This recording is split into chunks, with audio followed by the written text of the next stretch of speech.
कुठलीही भीती, कारण की राज्यसभेच्या निवडणुकीमध्ये विरोधकांचं आणि आमच्या मतांच्या अंतरामध्ये फार कमी होतं. पण आता जे अंतर आहे ते विरोधकांचं फार मोठं आहे.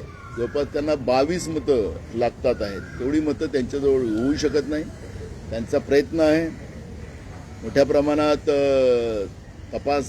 केंद्रीय तपास यंत्रणेचा दुरुपयोग आणि पैशाचा प्रलोभन अशा पद्धतीचा त्यांचा जो प्रयत्न सुरू आहे, त्या प्रयत्नाला कुठेही त्यांना यश येणार नाही. यावेळेस महाविकास आघाडीचे 6 उमेदवार निवडून येतील.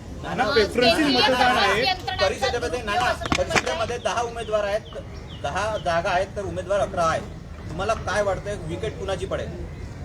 बीजेपीची विकेट पडेल. कुणाची?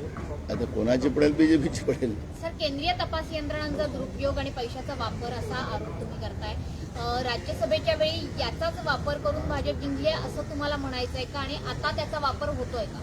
अजूनही त्यांचा प्रयत्न सुरू आहे. त्याचे रिपोर्टिंग आम्हाला येतात आहेत. ते कोणाशी बोलतात, काय चाललेलं आहे, ज्यांच्याशी बोलतात ते आम्हाला सांगतात आहेत. त्याच्यामुळे ते काय बोलतात, त्यांची वाक्यरचना काय आहे, विरोधकांची त्यांना जी केंद्राच्या सत्तेची जी गरमी आहे त्याचा फायदा कसा घेतात, केंद्रीय तपास यंत्रणेचा कसा दुरुपयोग चालू आहे, केंद्रीय तपास यंत्रणा कसं अनेक आमदारांना फोन लावतात, त्या सगळ्या गोष्टी आमच्याजवळ माहिती आहे. वेळ आले तर सगळ्या गोष्टी समोर करू. पण या पद्धतीचं हे लोकतंत्र होऊ शकत नाही. आता मतदानाच्या अधिकारापासूनही वंचित करण्याचं काम ज्या पद्धतीनं चाललेलं आहे तर खऱ्या अर्थानं, आणि मी मगाशी सांगितलं की आता सुप्रीम कोर्टाचे जजेस आपल्याला न्याय मागण्यासाठी जेव्हा पत्रकार परिषद घेतात की आम्हाला संरक्षण पाहिजे, तर याचा अर्थ आपला देश कुठल्या दिशेला चाललेला आहे याचा अंदाज सगळ्यांना यायला पाहिजे. आणि म्हणून या सगळ्या व्यवस्थेला किती अडथळा बीजेपीच्या वतीनं निर्माण केला तरी महाविकास आघाडी 6 उमेदवार महाविकास आघाडीची जिंकते.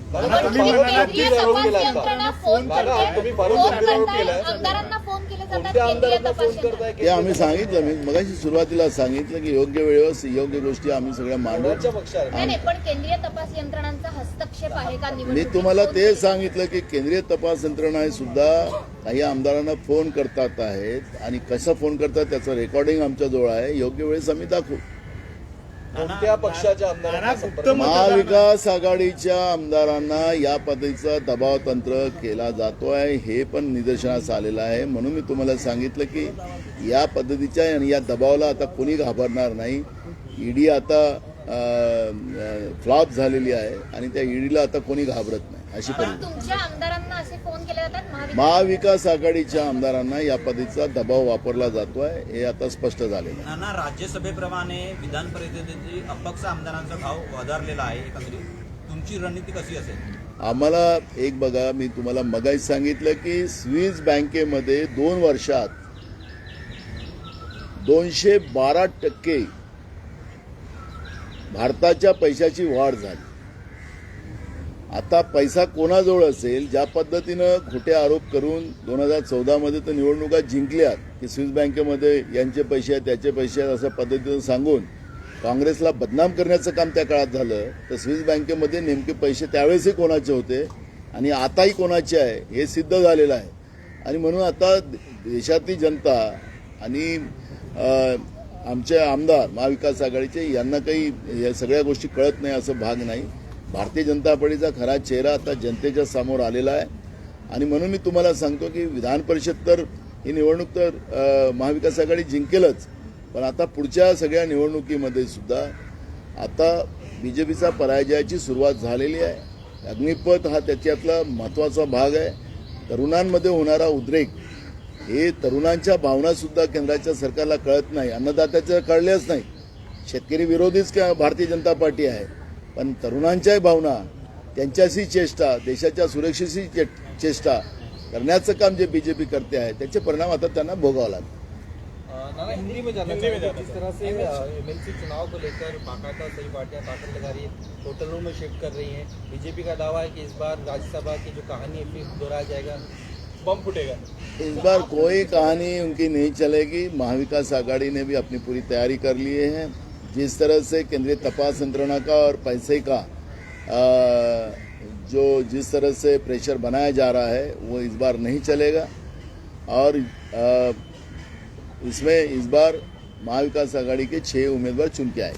केंद्रीय एजेंसियों का आपने कहा कि जो है दबाव दिया जा रहा है, क्या महाविकास आघाड़ी के सभी विधायकों को कॉल आ रहे हैं या कांग्रेस के ही विधायकों को कॉल आ रहे हैं? महाविकास आघाड़ी के कई आमदारों को केंद्रीय तपास यंत्रणा का कार्रवाई के बारे में फोन आना शुरू हो चुके हैं। कई बार भी किया गया था लेकिन बात दबी थी। इस बार कई विधायकों ने हमारे पास बताया कि इस तरह का दबाव शुरू हो चुका है।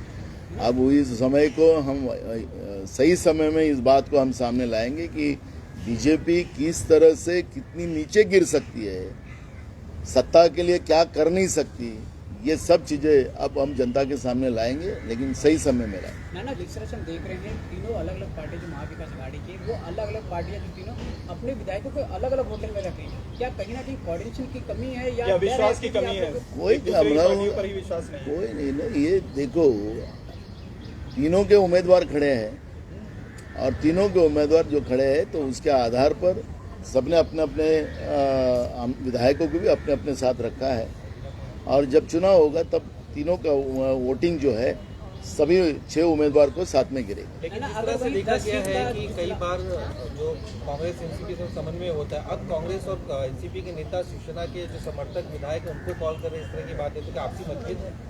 कोई नहीं है। मुख्यमंत्री जी ने सब बागडोर संभाली है और मुख्यमंत्री जी के माध्यम से ये महाविकास आघाड़ी के 6 उम्मीदवार जीते जाएंगे। और ये जो आपको याद दिलाना पड़ेगा कि राज्यसभा के चुनाव में भी आघाड़ी में बिगाड़ी इस तरह के स्लोगन देकर कंफ्यूज करने का काम किया गया था। अब कोई कंफ्यूज नहीं होगा, अब कोई बिगाड़ी नहीं है।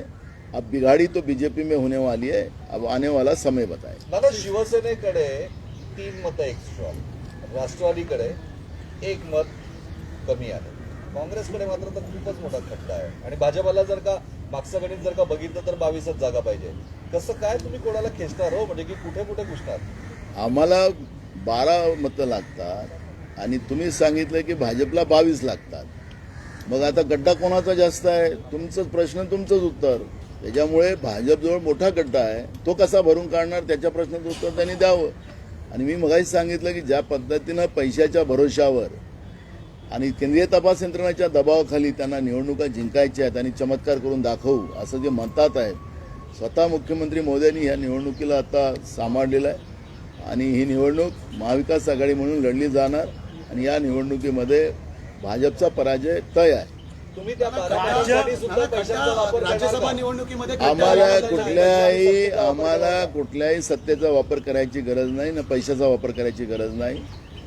आम्हाला महाविकास आघाडीची जी आम्हाला मतं आहेत तीच मतं आमच्यासाठी महत्त्वाची आहेत. ज्याच्याजवळ गड्डा मोठा आहे त्यांच्यासाठी हा सगळा प्रॉब्लेम आहे आणि ते त्या पद्धतीचा वापर करतात. राज्यसभा निवडणुकीमध्ये सूत्र बदललेली दिसलेली आहेत, कारण जे 22 मतं पाहिजे होती तिथे आता 10 मतं जी फोडलेली आहेत भाजपने, आता फक्त 12 मतं त्यांना लागतील अतिरिक्त मतं. या उलट महाविकास आघाडी समोर आता खड्डा वाढलेला आहे. मीडियासाठी फक्त 12 आणि भाजपसाठी फक्त 12 असं वाटतं. फक्त 12चा आकडा म्हणजे किती मोठा होतो. 1 मतं आणि 2 मतं आम्हाला त्या दिवशी मिळाले असते आमच्या उमेदवाराला तर भाजपचा उमेदवार पडला असता. 2 मताचा फरक पडला.